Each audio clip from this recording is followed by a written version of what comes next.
ketika aku menemukan diri aku itu setelah misalnya ngalamin abuse ya oleh Iya, A, B, dan C iya, misalnya. iya. Terus udah gitu aku ngelihat kayak, kok bisa ya gue masih sayang sama orang ini? Iya, Padahal dia udah jelas-jelas meng-abuse, menyalahgunakan kebaikan gue ke dia iya, dengan extremely wrong gitu. Jadi, dan karma itu kalau ditanya artinya tuh apa sih karma? Kan kita mikir karma kan kayak lo berbuat baik dapat kebaikan, lo iya, berbuat buruk dapat iya, keburukan. Itu iya, karma betul, lo. betul, Enggak. betul, betul. Karma itu adalah pembelajaran, Oke, iya, iya, iya, iya. proses belajar. Jadi ini judulnya, ini Hmm. aku tulis 11 Desember 2023. Oke. Oke. Judulnya Marsyanda 2.0. Wow, wow. Gimana tuh? Isinya adalah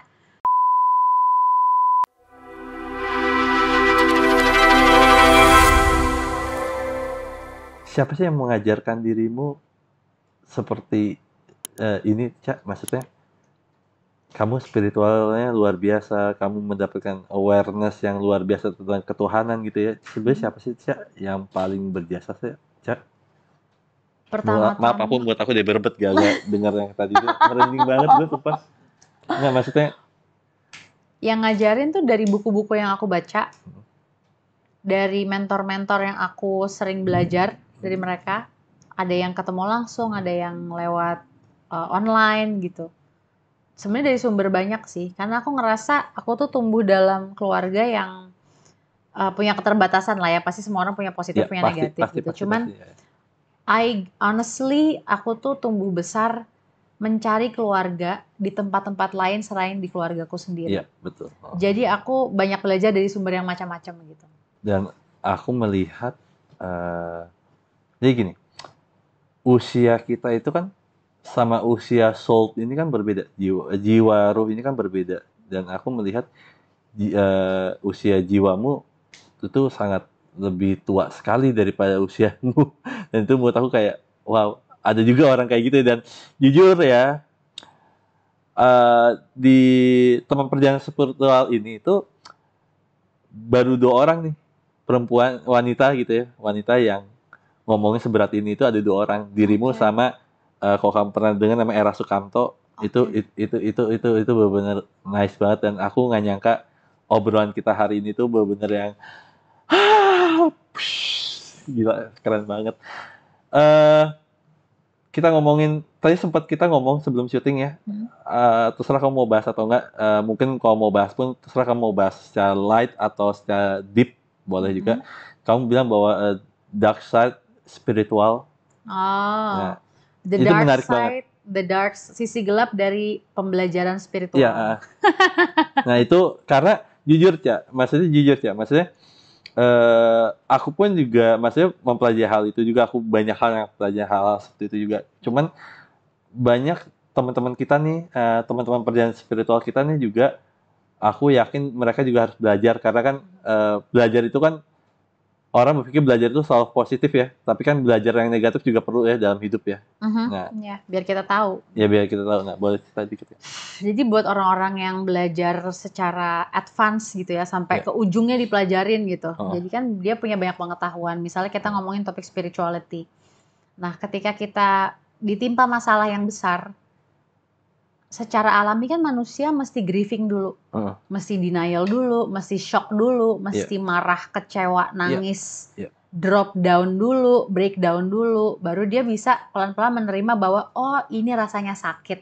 iya, iya. Rasanya sakit tuh emang harus dirawat gitu. Kayak kita punya luka nih. Mm, Kalau orang yang memang manusia sesungguhnya dan melewati mm. fase tahap-tahap yang normal, dia Oh, nggak akan ngumpetin lukanya di belakang punggungnya berharap kalau gue umpetin berarti lukanya udah nggak ada, berarti I'm fine. iya, Padahal pas diginiin bernanah-nanah gitu loh. iya, iya, iya, Nah, iya. itulah yang dilakukan oleh orang-orang yang melakukan dark side of spirituality, which Oh, is spiritual bypassing. iya, Spiritual bypassing itu sesuai yang aku pelajarin adalah ketika kita melongkap tahap. Karena kita udah kepinteran secara otak, secara logika iya, tuh iya, kita iya, tahu bahwa oh segala sesuatu akan indah pada waktunya. Jadi ketika kayak ada yang meninggal, orang dekat kita misalnya, kita langsung kayak oh enggak, segala sesuatu tuh ada alasannya kok, Tuhan ngasih kita ini. Terus kita langsung kayak baik-baik aja. Padahal kita dalam hati sesungguhnya jiwa kita tuh merongrong pengen minta didengerin bahwa gue ini lagi nangis, gue ini lagi berantakan, give me time to iya, be a iya, iya, mess. iya, iya. Dan to be a mess itu manusiawi. Ya. Nah, orang-orang yang terlalu dalam dengan spirituality atau apapun itu, dia kadang-kadang nggak mau menerima bahwa ada bagian yang negatif yang manusiawi, yang Ya. bagian dari hidup. Iya, iya. Dia mendemonize atau mengibliskan, menganggap bahwa kalau kita dalam vibration yang negatif, merasa shame, guilt, fear, Iya. itu tuh buruk buat kita dan gak bagus buat kesehatan Iya, kita dan gak baik buat growth spiritual kita gitu. Iya. Padahal itu yang necessary, harus dilewatin oleh seseorang yang sedang bertumbuh gitu. Iya. Nah, jadi salah satu dark side of spiritual teaching adalah melengkap tahap saat kita lagi kena bencana atau masalah besar dengan cara spiritual bypassing itu. Wow. Wow. Kamu itu luar biasa, Cak. Maksudnya pengetahuan spiritual kamu dan sebagainya itu aku kaget banget dan hari ini surprise banget buat aku. Nah, dengan pengalaman hidupmu gitu ya, perjalanan hidupmu, ini kan kita udah hampir setahun lebih ya, maksudnya setengah tahun lebih ya, melewati 2024 ya. Bener ya? Ya. Nah, udah hampir mau akhir tahun. Ya, boleh kita ngomong setengah tahun ya.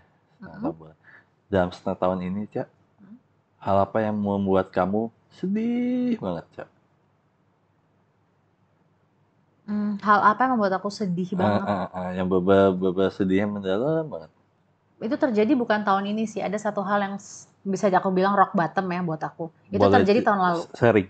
Boleh, tapi aku nggak akan cerita detail ya. Cuman intinya adalah aku ditinggal pergi oleh seseorang yang sangat dekat hubungannya dengan aku. Itu awal tahun lalu, Januari, karena dia meninggal serangan jantung. Oh, wow. Tapi ini nggak ketahuan sama publik dan memang aku nggak buka gitu ke publik.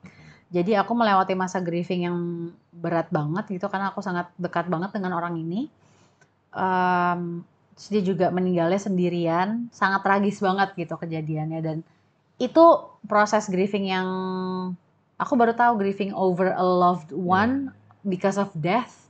Itu rasanya seperti itu gitu, bahwa kita kan ngerasa sendirian karena nggak banyak orang ngalamin hal itu. Jadi ketika kita dikelilingi oleh keluarga, teman-teman dekat, mereka tuh cenderung ngerasa awkward kalau nanya, lo apa kabar, how are you, dengan empati gitu. Jadi kita ngomongin ya soal yang kemarin pergi, dia tuh orangnya gimana sih. Padahal aku seneng kalau dibahasin kayak gitu. Cuman orang lain tuh ternyata takut kalau dia menyinggung orang yang baru meninggal itu, kita akan sakit hati lagi, kita akan drop lagi. Padahal kita butuh banget connection dan love dari orang lain, bahwa kita tuh boleh kok ngomongin orang yang kita sayang walaupun udah meninggal gitu misalnya.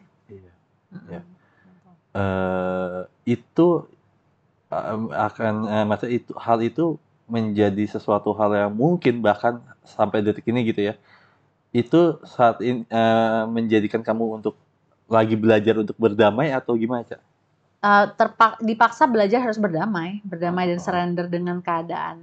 Itu bahwa nggak ada yang selamanya, segala sesuatu itu temporary, dan aku belajar untuk semakin yakin bahwa salah satu mission dalam hidup aku adalah to let go. Bahwa nggak ada yang milik aku, nggak ada, mau itu anak, mau itu apapun gitu ya. Kita pasti suatu saat akan lepas dari semua itu. Jadi ketidakmelekatan, detachment. Makanya tadi aku nulis I detach, I let go, I let be, I accept. Wow. Kamu itu luar biasa loh. Aku kaget. Dan gimana kabar anak? Sehat? Sehat, alhamdulillah. 11 tahun sekarang. Nah, gimana nih dengan kamu punya perjalanan spiritual yang luar biasa, pemikiran kamu yang dalam banget, yang deep banget gitu ya. Anak kamu jadi, ya namanya, percaya nggak sih kalau buah tidak jatuh dari pohonnya, maksudnya menjadi hal itu juga nggak sih? Sangat. Boleh ceritain nggak sih? Malah ada banyak orang deket kita yang bilang, aku sama Sienna tuh satu soul.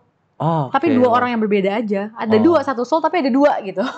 Ibaratnya soul ini dibelah dua, yang satu kemana, yang satu kemana, istilah gitu ya. Jadi ibu dan anak gitu. Iya. Karena sama banget gitu, kayak intuitifnya, kayak insight-insight spiritual yang dimiliki, cara open-mindednya, ekspresifnya gitu, cerianya, itu sama gitu, bukan mirip lagi, sama.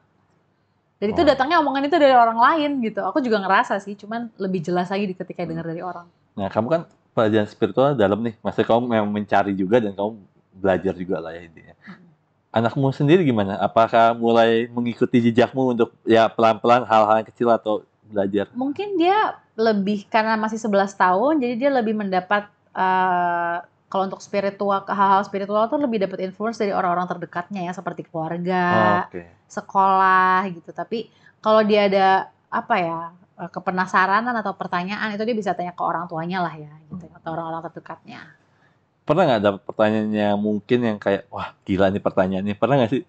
Pastilah sekarang apalagi Siana udah 11 kan. Oh Kayaknya iya. anak kecil zaman sekarang umur 6 tahun aja pertanyaannya udah serem-serem. Oh, Bikin iya, orang iya. tuanya kayak, Tuhan ada gue jawab nggak gitu? apa gitu, gue jawab apa gitu. Itu kalau jadi orang tua zaman sekarang masih pinter-pinter sih, karena anak kita tuh jago berargumentasi. Iya, Mereka kan betul. udah dapat banyak informasi dari sosial media, mereka udah belajar sendiri, jadi kita harus keep up dengan kecepatan mereka tahu segala sesuatu gitu loh. Dan tetap membimbing mereka dan tetap jadi tempat that they go to kalau mereka ada masalah dan kalau mereka ada pertanyaan. Ada sebuah pertanyaan dari anakmu nggak sih yang mungkin dulu atau terakhir yang mungkin yang mengetuk hati kamu untuk lebih, Oh oh my ternyata God, bukan harus pertanyaan lebih, tapi pernyataan, dan ada banget. apa itu? Wah gila, Wow. jadi ini pernah Sienna udah wow aja. Iya nggak, maksudnya mau cerita. dari ekspresimu itu sudah yang kayak, wah ini bakal seru banget nih, bakal wah gitu banget. Makanya aku jadi kayak wah gitu. Jadi gini, dia pernah minjem foto editor di HP aku. Dia ngedit foto. Dia ngambil fotonya tuh dari stock footage gitu loh, stock footage library gitu, yang Iya. foto-foto random. Iya, iya. Terus dia pilih foto-foto pohon cemara di pegunungan. Itu backgroundnya satu. Iya. Terus dia tambahlah quote buatan dia sendiri. Heeh. Tulisannya tau nggak apa? What? Relax, the world is waiting for you. Oh my God. Aku nanya ini tulisannya Nana ngikutin, maksudnya baca dari mana? Apa bikin sendiri? Bikin sendiri. Wow. I just think like that. Wow. So kayak, oke, siap gitu. Wow. Tapi itu menjadi awareness atau menjadi kesadaran kamu juga nggak sih bahwa oh berarti ini anak bakal kurang lebih ya ngikutin jejak gue untuk mencari spiritual nih atau mencari ketuhanan nih, karena kan belajar perjalanan spiritual pun juga pasti kita akan mencari kebenaran Tuhan, right? Yes. Nah, semua setuju orang ya? pasti punya journey-nya sendiri-sendiri ya. Nah. Dan mungkin terjadi di umur yang berbeda dalam hidupnya, dengan porsi yang berbeda-beda, tapi pasti setiap orang ada jalannya gitu. Gimana, udah mempersiapkan itu belum? Maksudnya dengan secara mental dan sebagai secara personal gitu tentang Sienna? Karena apa ya? Aku banyak belajar untuk mengikhlaskan perjalanan hidup anakku ya, walaupun aku yang melahirkan, dia berada dalam perutku selama 9 bulan, bla bla bla bla. Kan ada ada perempuan-perempuan yang merasa bahwa kamu itu lahir 9 bulan dalam perut ibu. Jadi seakan-akan tuh itu sesuatu yang berat, terus kayaknya jadinya semua yang ada dalam hidup kamu tuh harus ibu yang kontrol.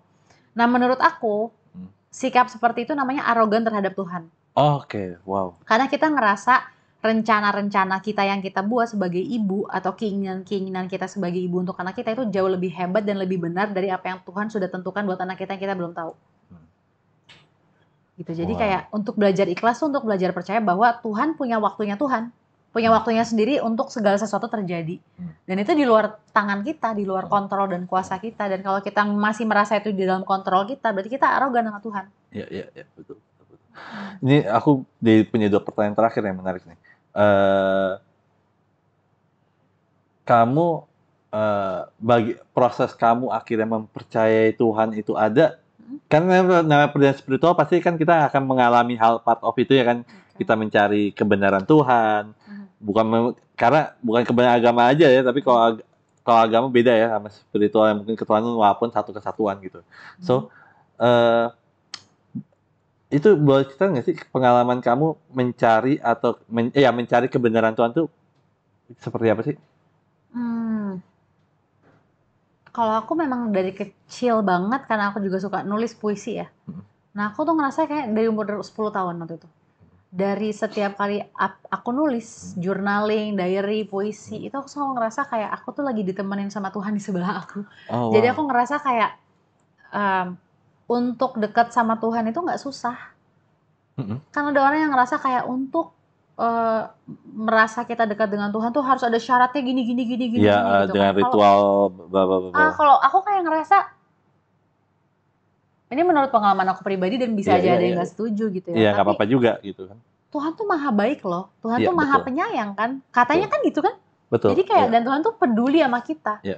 Jadi kalau kita percaya Tuhan di sebelah kita, even pada saat-saat dimana kita lagi lost, lagi ngerasa jatuh, dan Dia itu ada di sebelah kita, gitu. Jadi aku rasanya nggak pernah berada di masa yang meragukan keberadaan Tuhan. Kalau untuk Tuhan gitu, Tuhan gitu ya. Iya. Si God itu sendiri. Sang pencipta gitu. Iya. Aku nggak pernah meragukan itu. Cuman yang pernah aku pelajarin adalah kalau aku kuliah kan ada mata kuliah perbandingan agama. Iya. Kalau di kuliah di tempat kampus aku dulu, nah itu tuh jadi kayak aku sempat membuat aku penasaran kalau agama ini sejarahnya tuh seperti apa sih sampai jadi terbentuk seperti ini perjalanannya, agama ini gimana gitu. Tapi itu aku rasa beda ya topiknya dengan Tuhan gitu. Kalau Tuhan tuh kita tahu di dalam being kita gitu, kita bisa ngerasain. Dan tidak ada di buku, ada di eksperimen. Experience. Right? Yes. Wow. Marsyanda, thank you ya. Sama-sama. Hari ini datang dan semoga obrolan kita ini dengan dalam banget nih hari ini nih, semoga bisa menjadi inspirasi buat orang dan pastinya bisa mungkin bisa mengobati dengan masalah mereka yang seperti apapun bisa terobatilah dengan cerita kamu. Dan oh ya teman-teman, kalau misalkan teman-teman suka banget nih dengan obrolan gua sama Caca, boleh banget loh teman-teman ngasih reward atau ngasih support dengan klik the big love ya.